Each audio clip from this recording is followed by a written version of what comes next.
Hi guys, it's Mrs. Clark. Today's lesson is going to be on fractions as division. What I mean by that is when you see a fraction, you need to be thinking about dividing. All right? So where we're going in our lesson over the next couple days in the unit that we're in is we're going to be taking fractions and decimals and maybe even percents, and if I give you a list of them, I may be asking you to compare them and order them and put them on one number line. So if that's the case, then it's best to actually have the forms of the numbers all be the same, okay? So first thing we have to do is recognize when we're given a fraction, how do we change it to the decimal form? I'm starting with a very easy fraction here. I'm starting with a half. Okay, you guys know that a half is equal to 5/10.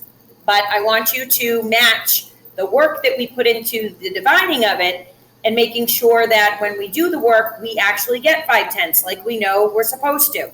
So we take the top number always and we put it inside, and we take the bottom number and put it on the outside.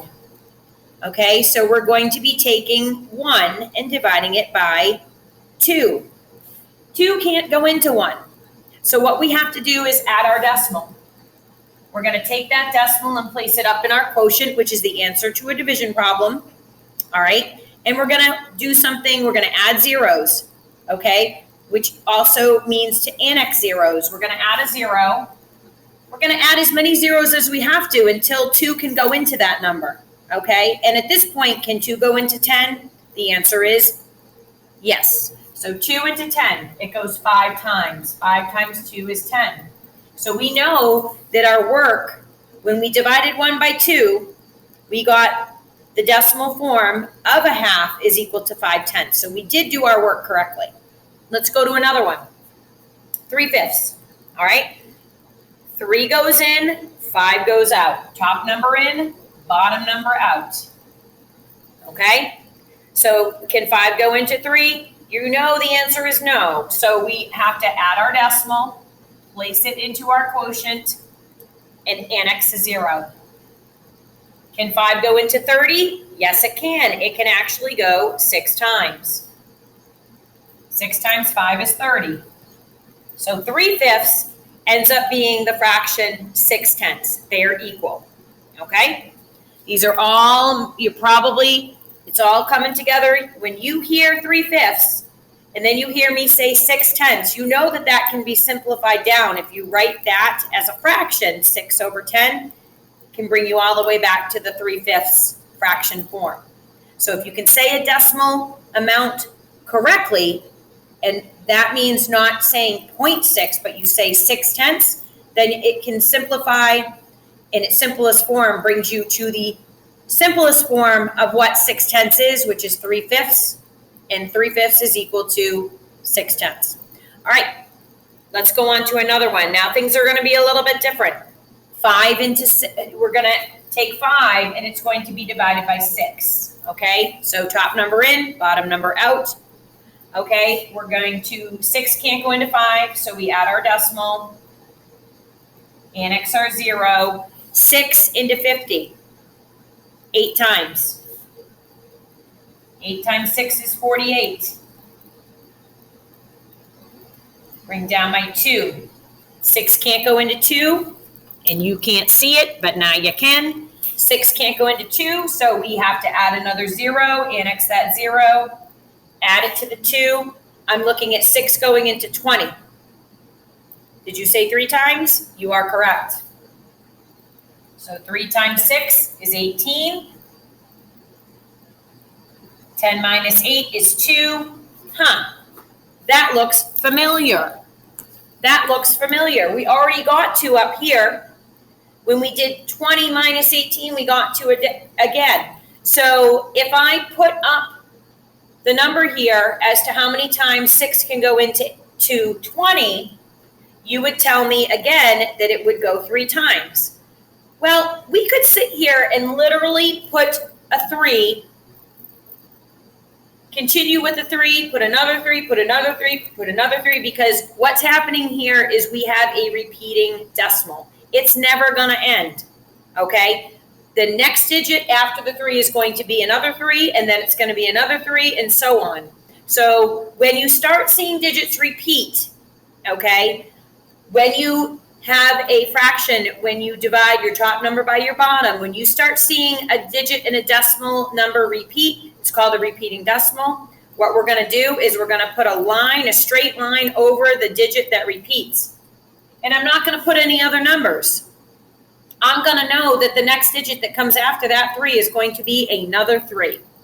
So the line above it indicates, hey, that repeats. So this is the thing. If a fraction has a denominator of a 3, a denominator of 6, a denominator of 9, those denominators, 3, 6, 9, will always give you repeating decimals, unless it's an unsimplified fraction. For instance, 3/6 is not going to be a repeating decimal because 3/6 simplified is the same as a half, and that's equal to 0.5, okay? So just because you have 6 in the denominator, don't assume it's going to have a repeater decimal. It depends if the fraction can be simplified. Let's do one more. Let's look at 2/3, okay? Let's look at 2/3. 2 goes in, 3 goes out, okay? 3 cannot go evenly into 2, so we add a decimal, put it right in our quotient so we don't forget the decimal, annex a 0. 3 into 20, 6 times. 3 times 6 is 18. Oh, I immediately see an issue, or not an issue, but I see a pattern here. So 10 minus 8 is 2.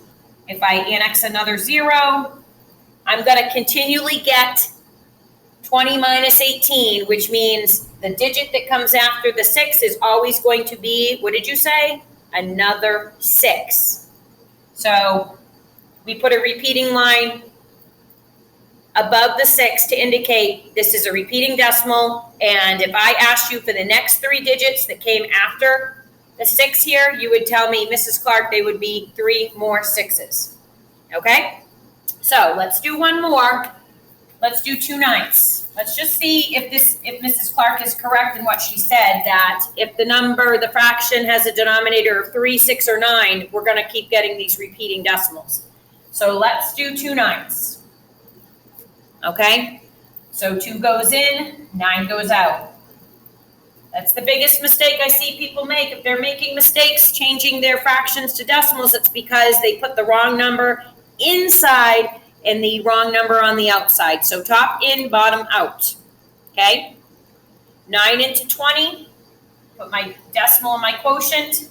9 goes into 20 twice. 2 times 9 is 18. Seems to be a kind of a common number. I keep seeing it.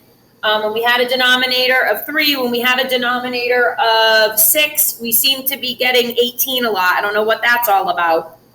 9. So 9 times 2 is 18. When I subtract, I get 2 again, which means